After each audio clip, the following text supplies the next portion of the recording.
Pakistan has been natural resources, blessed with a very fertile land, people, very brainy people who are ready to accept challenges and turn sand into gold. All entrepreneurs would be welcome to have joint partnership. Pakistani entrepreneurs or G2G to train our youth with modern skills. मादनी ज़खायर की बदौलत IMF को खैराबाद कह सकते हैं। वज़ीर-ए-आज़म का आज़म mineral investment forum से खिताब में कहा, पाकिस्तान में खरबों डॉलर के मादनी ज़खायर मौजूद हैं। हमारे पास दुनिया के सबसे बड़े कोयले के ज़खायर हैं। मादनी वसाइल से इस्तेफादा कर लें तो कर्ज के पहाड़ से निजात हासिल कर सकते हैं। वज़ीर-ए-आज़म ने रेकोटेक मनसूबे पर पेशरफ्त को हौसला अफजा करार दिया। कहा, आर्मी चीफ की मदद से पाकिस्तान को अपने पाँव पर खड़ा और जल्द तरक्की याफ्ता मुल्क बनाएंगे। फोरम से सरमाकारों के एतमाद में इजाफा होगा। सऊदी अरब, खलीजी ममालिक, अमरीका, चीन और यूरोपीय सरमाकारों को हर सहूलत फराहम करने का यकीन दिलाते हैं।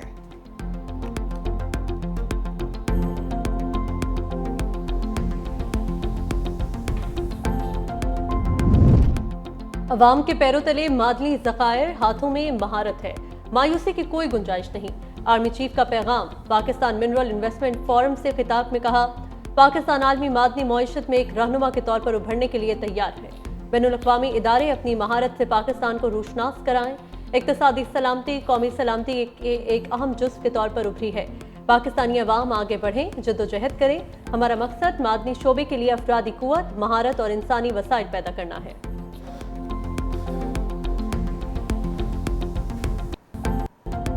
Pakistan is entering a new phase of economic progress. Pakistan is home to monumental reserves like the Reko-Diq.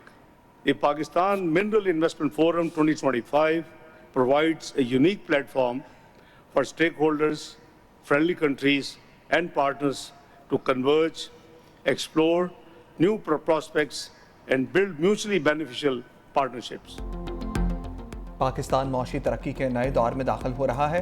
नायब वज़ीर-ए-आज़म इसहाक़ डार का मिनरल इन्वेस्टमेंट फोरम से खिताब। कहा, आलमी इदारे भी पाकिस्तान की मौशी तरक्की का एतराफ़ कर रहे हैं। पायदार मौशी इस्तेहकाम के लिए मादनी वसाइल से इस्तेफादा करना होगा। पाकिस्तान कुदरती वसाइल से मालामाल है। यहाँ सोने और तांबे के बड़े ज़खायर मौजूद हैं। उम्मीद है मिनरल्स इन्वेस्टमेंट फोरम से मादनियात के शोबे में सरमाकारी की राह हमवार होगी।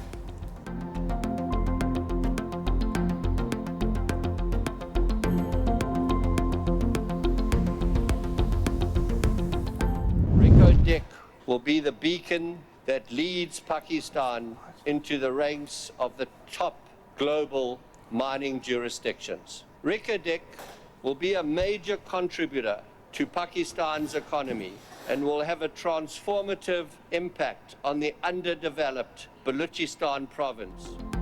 पाकिस्तान मादनी वसाइल के हवाले से मुनफरिद हैसियत रखता है। CEO barrack gold mark Bairstow कहते हैं, मादनी ज़खायर किसी भी मुल्क की पायदार तरक्की में अहम किरदार अदा करते हैं। मुस्तकबिल में मादनी वसाइल ही तरक्की का जरिया है। मादनियात का हुसूल सनत के लिए बहुत ज़रूरी है।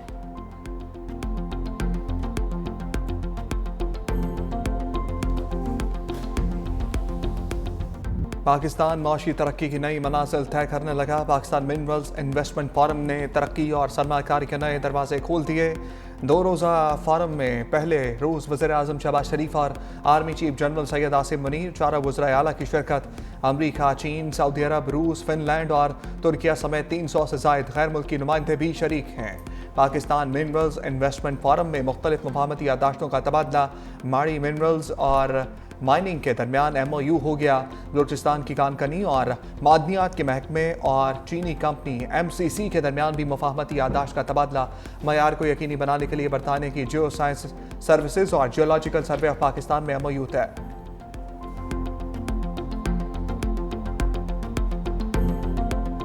स्टॉक मार्केट की सांसें बहाल, शदीद मंदी के बाद मुस्बत ट्रैक पर आ गई। 1,15,000 की नफ्सियाती हद अबूर। 100 इंडेक्स में 622 पॉइंट्स का इजाफा। मार्केट 1,15,532 पॉइंट्स पर बंद।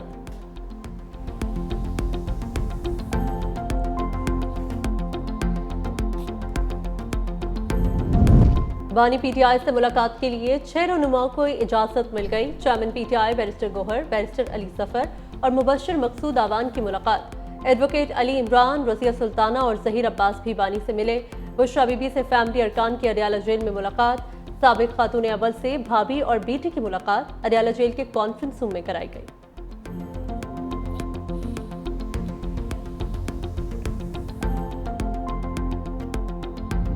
सुप्रीम कोर्ट का 9 मई केसेस में ट्रायल कोर्ट को 4 माह में फैसला करने का हुक्म। चीफ जस्टिस याहिया अफरीदी ने रिमार्क्स दिए, मर्दान में मशाल खान कत्ल का वाक़या हुआ था, मैं उस वक्त पेशावर हाई कोर्ट का चीफ जस्टिस था। मशाल खान कत्ल केस का 3 माह में ट्रायल मुकम्मल हुआ। खतीजा शाह के वकील ने मौक़िफ़ इख्तियार किया, इस्तदा है मेरी मौकला के बुनियादी हकूक़ का तहफ़्फ़ुज़ किया जाए।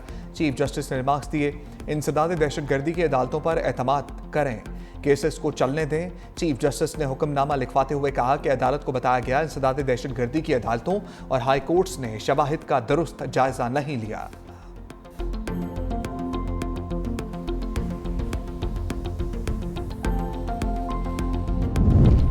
पंजाब हुकूमत ने 9 मई को एहतजाज या रैली नहीं, इदारे पर हमला कर दिया। सूबाई हुकूमत की 9 मई वाक़े से मुतालिक रिपोर्ट सुप्रीम कोर्ट में जमा। कहा, पंजाब में 19 करोड़ 70 लाख रुपए का नुकसान हुआ। मुल्ज़िमान की तादाद 35,962, 11,367 गिरफ्तार है। 24,595 मुल्ज़िम ताहाल मफरूर। 38 शहरों में तोड़फोड़ और इमलाक को नुकसान पहुंचाया गया। सूबे भर के 38 अजला में 319 मुकदमात दर्ज हुए।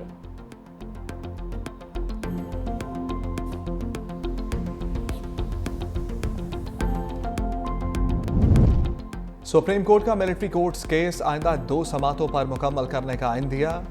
बेंच के सरबराह जस्टिस अमीनुद्दीन खान ने हदायत की कि वजारत दिफा के वकील के दलाइल मुकम्मल करने के बाद अटारनी जनरल खुद पेश हों। जस्टिस मोहम्मद अली मजहर ने कहा, बुनियादी हकूक मिलने या ना मिलने का मामला या अपील का मामला हमारे सामने है ही नहीं। जस्टिस जमाल मंदोखेल ने रिमार्क्स दिए, ये कोई जज्बाती होने का नहीं, मुल्क की सिक्योरिटी का मामला है। एक पुलिस वाले की ड्यूटी हमारी अदालत के दरवाजे के बाहर हो। इस पुलिस वाले की ड्यूटी होगी कि कोई असलहा से लेस शख्स अदालत दाखिल ना हो और पुलिस वाला 5 मिनट के लिए इधर उधर हो जाए तो उसने डिसिप्लिन की खिलाफ वर्जी की। क्या ये सिक्योरिटी ऑफ स्टेट नहीं है? समात कल तक के लिए मुलतवी। तहरीक इंसाफ की बैरून मुल्क से फंडिंग रुक गई। सेनेटर फैसल वाडा का सोशल मीडिया साइट एक्स पर बयान। कहा, सपोर्टर्स को पता चल गया, सबने फंडिंग के नाम पर दुकानें खोल रखी हैं। कहा था, पीटीआई में शदीद धड़ेबंदी और ग्रुपिंग है। बानी पीटीआई के खिलाफ अपनी ही जमात के साजिशी सामने है। बानी पीटीआई अब अकेले रह चुके हैं।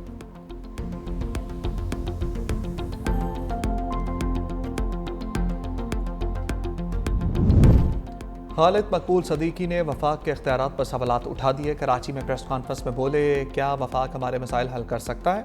क्या वफाक के पास इख्तियार है? हम हर फार्म पर गए, अदालतों में हमारे मुकदमात ज़ेर इल्तवा हैं, सड़कों पर आने का इंदिया भी दिया। कहा, हमने वफाक को तमाम मजबूरियों से आगाह किया, अब सड़कें हमारे लिए आखिरी ऑप्शन है।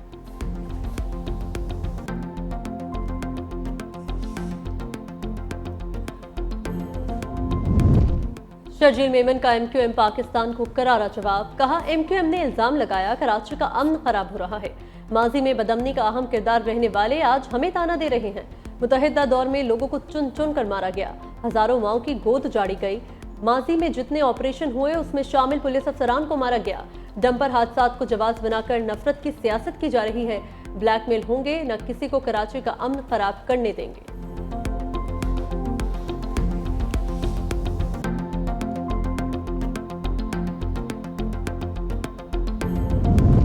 लीगी सदर नवाज शरीफ और मरीम नवाज से क्रिप्टो एक्सचेंज बाइनेंस के बानी चांग पेंग याओ की मुलाकात। पाकिस्तान में डिजिटल इकॉनमी पर तबादला ख्याल, डिजिटल असासाजात और फ्यूचर टेक्नोलॉजी में नौजवानों की शिरकत पर गुफ्तगू। चांग पेंग याओ ने उभरती ब्लॉकचेन टेक्नोलॉजी और ग्लोबल एंटरप्रेन्योरशिप के इम्कानात से आगाह किया।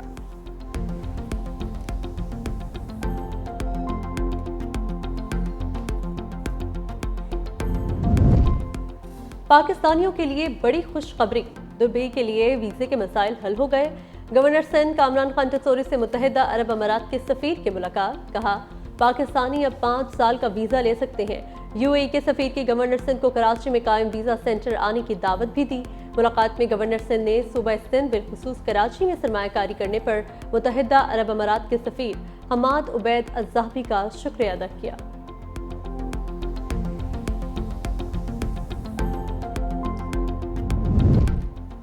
मौसमियाती तब्दीली के मनफी असरात, बारिशों में 40% तक कमी। दरिया सिंध में पानी के बहरान का 100 साला रिकॉर्ड टूट गया। महकमा आबपाशी के मुताबिक सक्खर बैराज पर पानी की कमी 71% तक पहुंच गई। तीनों बैराजों पर मजमूई तौर पर 65% पानी की किल्लत का सामना। अतादुशुमार के मुताबिक गुज़श्ता बरस अप्रैल के पहले हफ्ते में सक्खर बैराज के मुकाम पर पानी की किल्लत 39% थी, जो रवा साल 71% तक पहुंच चुकी। तीनों बैराजों पर मजमूई तौर पर पानी की कमी 37% से बढ़कर 65% तक जा पहुंची है।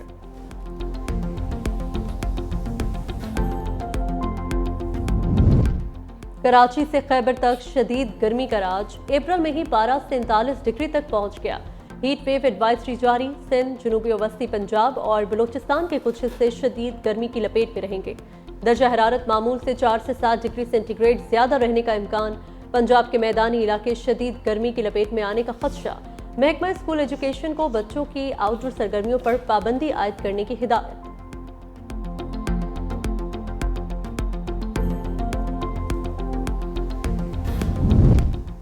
सदर आसिफ अली जरदारी की सेहत में बेहतरी। कराची के निजी अस्पताल में सदर ममलिकत का तिब्बी मुआयना।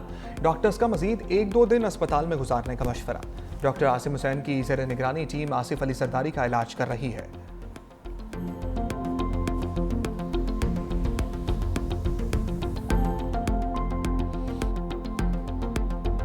आपने घबराना नहीं। ट्रंप का मौशी बेयकीनी से 2-4 अमरीकी शहरियों को मशवरा। सदर डोनाल्ड ट्रंप ने अमरीकी शहरियों को मुखातिब करते हुए कहा, कमजोर और बेवकूफ न बने, सब्र करें और हौसला करें। अजमत आपका मुकद्दर बनेगी। स्टॉक मार्केट्स में शदीद मंदी के सवाल पर अमरीकी सदर नाराज हो गए। डोनाल्ड ट्रंप ने सहाफी के सवाल को अहमकाना करार देते हुए कहा, किसी चीज को गिराना नहीं चाहते, कभी कभार कुछ ठीक करने के लिए आपको दवा लेनी पड़ती है।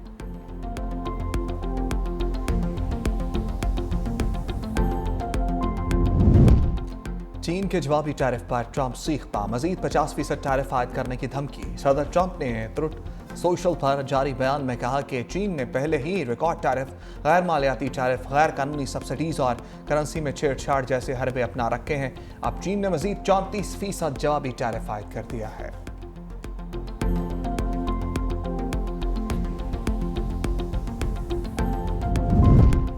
यूरोपीय यूनियन की अमरीकी मसनूआत पर जवाबी टैरिफ आयद करने की तैयारी। यूरोपीय यूनियन के वज़राए तिजारत के इजलास में अमरीकी सदर की जानिब से लगाए गए नए तिजारती टैरिफ पर गौर। यूरोपीय यूनियन ट्रेड कमिश्नर का कहना था, अमरीकी मसनूआत पर जवाबी टैरिफ आयद करने की तैयारी कर ली है। टैरिफ के लिए मसनूआत की फहरिस्त पर यूरोपीय पार्लियामेंट में 9 अप्रैल को वोटिंग का अमल होगा। हतमी फहरिस्त 15 अप्रैल को मंजूर होगी।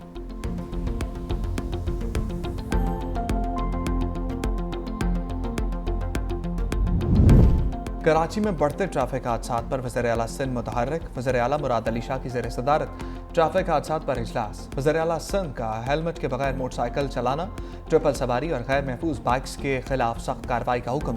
कराची में हैवी गाड़ियों की हद रफ्तार कम करने की मंजूरी। 30 किलोमीटर फी घंटा की रफ्तार से ज़ायद हैवी गाड़ियाँ चलाना ममनू करार। लाइट ट्रांसपोर्ट व्हीकल्स, कचरा उठाने वाली गाड़ियाँ और ट्रैक्टर भी कैमरा ट्रैक्टर की तनसीब लाजमी करार।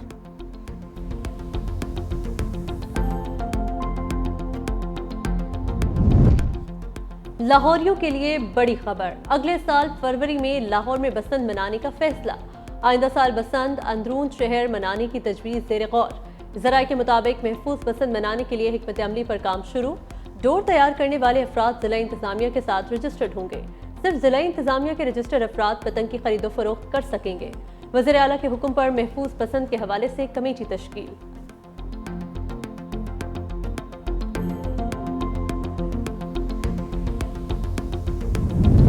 कराची समेत सिंध के मुख्तलिफ शहरों में 10वीं जमात का पर्चा आउट। 10वीं जमात का कंप्यूटर स्टडीज़ का पहला पर्चा वक्त से पहले ही सोशल मीडिया पर वायरल। हलशुदा पेपर भी व्हाट्सएप ग्रुपों में वायरल।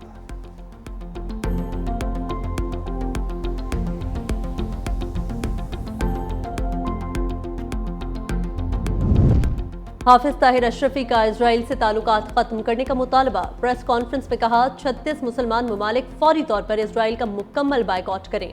इजराइल ने ग्रेटर इजराइल के प्लान पर अमल शुरू कर दिया है। गजा में नस्ल कुशी की जा रही है। उम्मत मुस्लिमा का मुतालबा है कि आज़ाद फ़लस्तीनी रियासत कायम की जाए। जुमे को मुल्क भर में योम यकजहती फ़लस्तीन मनाने का ऐलान।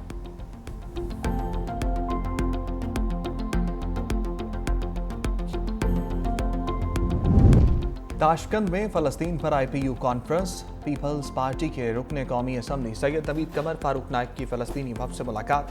सैयद नवीद कमर बोले, कॉन्फ्रेंस फ़लस्तीन में 2 रियासती हल को आगे बढ़ाने के लिए हंगामी आइटम पर करारदादें मंजूर करेगी। ख़वातीन के हकूक़ के लिए पार्लिमानी कार्रवाई को भी मुतहर्रिक करना है। असम्बली मशरिक़ वस्ता के तनाज़ात पर नताइज की दस्तावेज़ को अपनाने के साथ इख्तिताम पज़ीर होगी।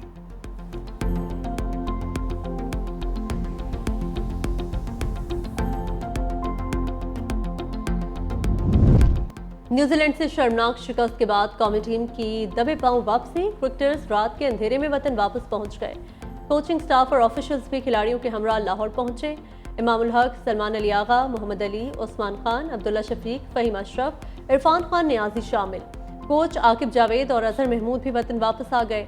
पाकिस्तान टीम 3 वनडे और 5 T20 मैचेस में सिर्फ 1 T20 जीत सकी।